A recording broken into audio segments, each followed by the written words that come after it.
فرمایا ان الذین قالوا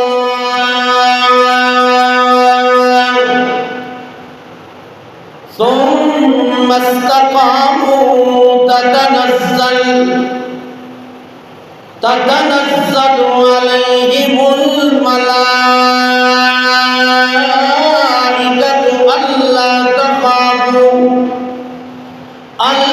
تخافوا ولا تحزنوا وأبشروا بالجنة التي كنتم توعدون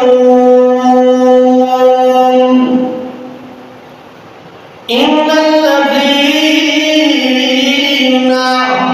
قالوا ربنا الله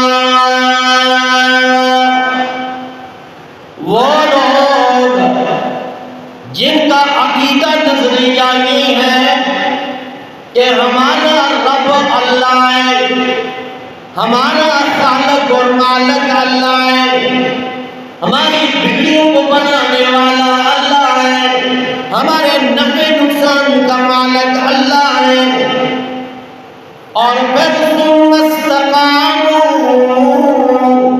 اس پہ ڈٹ گئے لوگ، اس پہ مستقیم ہو گئے، اسی عقیدے پہ مضبوط ہو گئے۔ یہ عقیدہ بڑی آزمائشوں کا پیش ایمان۔ کیا قصور ہوتا انبیاء علیہ السلام کا؟ کئی انبیاء علیہ السلام کو قتل کر دیا گیا، آروں سے چیر دیا گیا، لوہے کی کنیوں سے ان کے جسموں کو ادھیڑ دیا گیا۔ کیا قصور ہوتا ان کا؟ کوئی جائیداد کا مسئلہ نہیں تھا، کوئی کوٹھی اور بنگلے کا مسئلہ نہیں تھا، کوئی عہدے اور منصب کا جھگڑا نہیں تھا، کوئی ووٹ اور نوٹ کا مسئلہ نہیں تھا۔ مسئلہ یہ تھا کہ وہ یہ کہتے تھے کہ ربی اللہ، ہمارا رب اللہ ہے، ہمارا پروردگار اللہ ہے، ہماری بگڑیوں کو بنانے والی ذات اللہ کی ہے، ہمیں نفع نقصان دینے والی ذات اللہ کی ہے، عزت ذلتیں دینے والی ذات اللہ کی ہے۔ صرف یہ عقیدت۔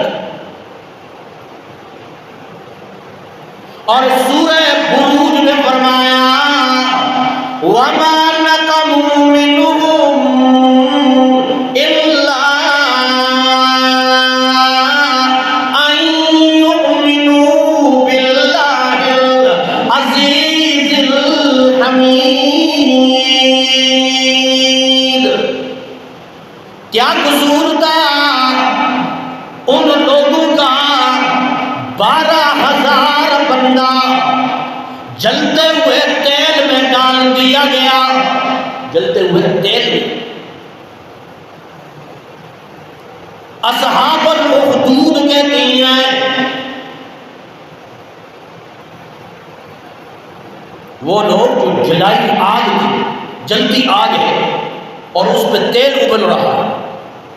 اللہ نے فرمایا وَالسَّمَاءِ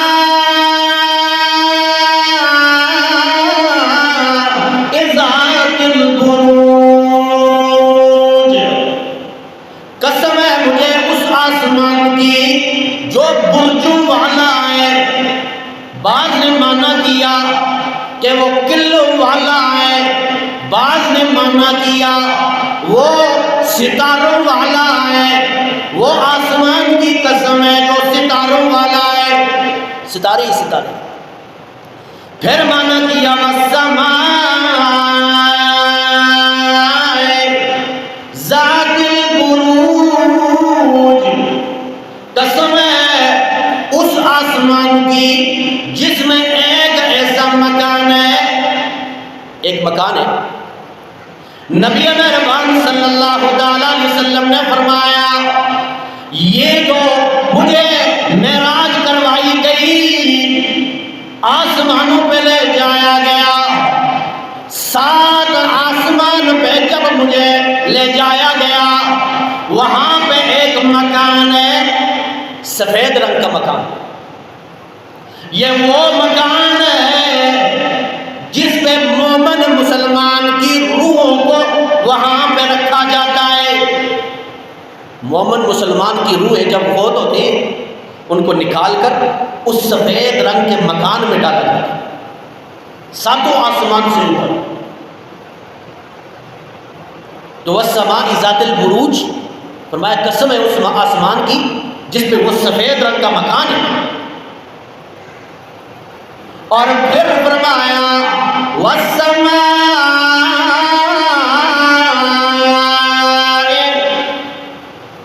ذات البروج، فرمایا قسم ہے، اللہ فرماتے ہیں اس آسمان کی جو برجوں والا ہے، ستاروں والا ہے، قلوں والا ہے، کمروں والا ہے. اور پھر فرمایا والیوم الموعود، اور قسم ہے اس دن کی جس کا لوگوں سے وعدہ کیا گیا ہے، یعنی قیامت کا دن ہے. قیامت کا دن ہے، یہ وعدہ کیا گیا ہے. اور پھر فرمایا وشاہد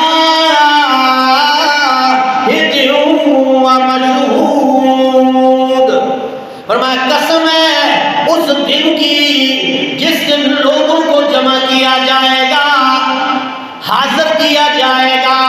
ومشہود، اور قسم ہے اس ذات کی جو ساری کائنات کو وہاں پہ جمع کرنے کی طاقت رکھنے والا ہے.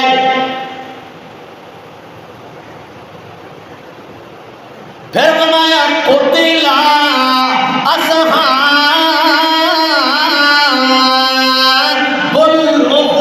الاخدود، قتل کر دیے گئے ہیں خندقوں والے قتل کر دیے گئے ہیں. یہ وہ لوگ تھے کہ جنہوں نے کئی ہزار بندہ قتل کر دیا. کیوں؟ ایک واقعہ تھا، مفسرین نے فرمایا ایک یمن کے اندر ایک بادشاہ تھا، یوسف ذونواس بن سرحبیل، ایک بادشاہ گزرا ہے یمن کا، بہت بڑا بادشاہ تھا.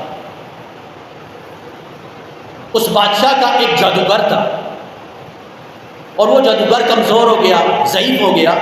اب اس نے کہا مجھے کوئی نوجوان سا کوئی لڑکا دے کہ میں اپنا جادو اس پہ منتقل کروں، تاکہ آپ کی اس بادشاہت میں میرے جیسا دوسرا جادوگر پیدا ہو جائے، میں کب مر جاؤں مجھے پتہ نہیں. اب بادشاہ اسے بھیجے جادوگر کے پاس اس لڑکے کو. اب راستے میں ایک راہب بیٹھتا تھا، راہب درویش اللہ والا، اور لڑکا کچھ دن وہاں بیٹھنا شروع ہو گیا. اس کو بڑا لطف آیا کہ اللہ کا کلام پڑھاتا ہے. اب ادھر بادشاہ اس کو بھیجے کہ وہاں نہ پہنچے، درویش کے پاس بیٹھا تھا.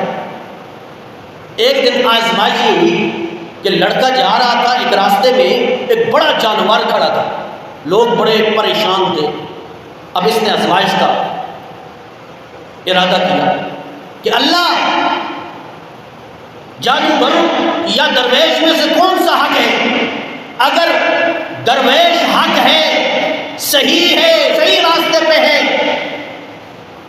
تو اللہ اس جانور کو اس پتھر سے ہلاک کر، پتھر مارا وہ جانور ہلاک ہو گیا، بڑا جانور.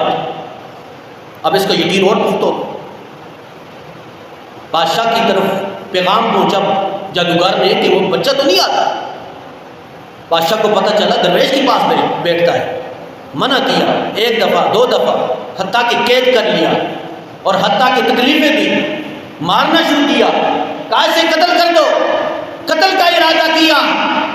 اب وہ قتل نہیں ہو رہا، مر نہیں رہا تھا. سمندر میں ڈبونے کے لیے چند آدمی گئے، وہ خود ڈوب گئے، یہ بچ گئے. پہاڑ سے گرانے کا ارادہ کیا، جنہوں نے ارادہ کیا وہ گر گئے، یہ بچ گئے. اب بادشاہ سلامت بڑا پریشان ہوا، یہ کس دن مرے گا؟ کہا بادشاہ سلامت میدان لگاؤ اور میدان کے اندر مجھے پھانسی لٹکاؤ اور ایک تیر مارو اور اس کے اوپر تم یہ الفاظ کہنا کہ اللہ رب الغلام، بسم اللہ رب الغلام، میں اللہ کے نام پہ شروع کرتا ہوں جو اس غلام یعنی اس بچے کا رب ہے، اس کے وہ کہہ کر تیر مارا، بچہ مر گیا۔ اسے دیکھ کر میدان کے اندر جتنے لوگ آئے تھے، ہزاروں کی تعداد میں لوگ مسلمان ہوئے، اللہ کو ماننے لگے۔ کہا بادشاہ سلامت اب آپ کے سامنے جھکتے ہیں، اصل رب تو وہ ہے جو اس بچے کا رب ہے۔ اب بادشاہ سلامت نے جو اس کے نافرمان تھے، اس کے دین سے منہ موڑنے والے تھے، سب کو جلانا شروع کیا۔ اس لیے کہا خندقوں والی بڑی بڑی خندقیں کھودی گئی، گڑھے کھودے گئے اور اس میں آگ جلائی گئی اور جو نافرمانی کرتا تھا اس میں ڈال دی۔ 12,000 بندہ قتل کر دیا گیا۔ اللہ اکبر۔ اللہ نے فرمایا قتل اصحاب الاخدود،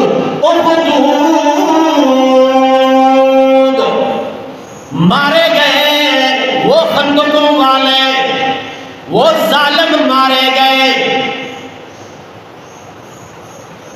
ایک عورت نے جب ایمان لایا، بڑا مشہور واقعہ، ایک عورت ایمان لائی اور جب پکڑ کے بادشاہ کے سامنے لایا گیا، بادشاہ نے دیکھا اس کی گود کے اندر ایک دودھ پیتا بچہ ہے۔ اللہ اکبر۔ جتنا بھی مضبوط انسان ہو، بچوں کی وجہ سے انسان موم ہو جاتا ہے۔ اس بچے کو لیا گیا اور عورت کو کہا یہ جو نیا دین ہے اسے چھوڑ دے۔ بادشاہ نے کہا مجھے رب مان لو، پروردگار مان لے، ورنہ تیرا یہ شیروار بچہ ابلتے ہوئے تیل میں ڈال دوں گا۔ اللہ اکبر۔ ماں رو پڑی، وہ شفقت کی وجہ سے، شفقت پدری کی وجہ سے رو پڑی، ربا آج میرا امتحان ہے۔ آج کوئی تسلی دینے والا بھی نہیں، اور فوجیوں کے پاس بچہ ایسے آگ میں رکھا ہوا ہے، نیچے تیل ہے ابلتا ہوا، کہہ رہی ہیں مان لو بادشاہ کو رب۔ یہ باتیں ہو رہی تھی۔ اب وہ چھوٹا سا بچہ، شیر خوار بچہ، اب وہ بول پڑا اماں جان پریشان ہونے کی ضرورت نہیں ہے، پریشان ہونے کی ضرورت نہیں ہے، اللہ کی قسم ہے رب نے مجھے جنت میں اپنا محل بتلا دیا ہے، پریشان ہونے کی ضرورت نہیں ہے۔ ادھر تیل میں ڈالا، ہڈیاں جدا ہو گئیں اور گوشت جدا